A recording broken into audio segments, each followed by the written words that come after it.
Okay mga bossing, ayan, update natin dito sa aking MIUI. So kinabitan ko na siya ng loud horn.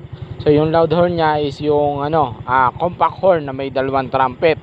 Then pinagana ko rin yung kanyang stock horn at nilagyan ko siya ng easy access na switch, selector switch, para madali ko siyang ma-access kung ano yung gusto kong busina. It's either yung stock or yung aking loud horn. So ito yung aking unang busina.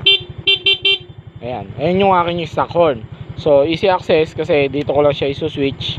Then loud horn na siya. Ayan, loud horn na yan. Then next is pag bibalik, ayan, doon ulit.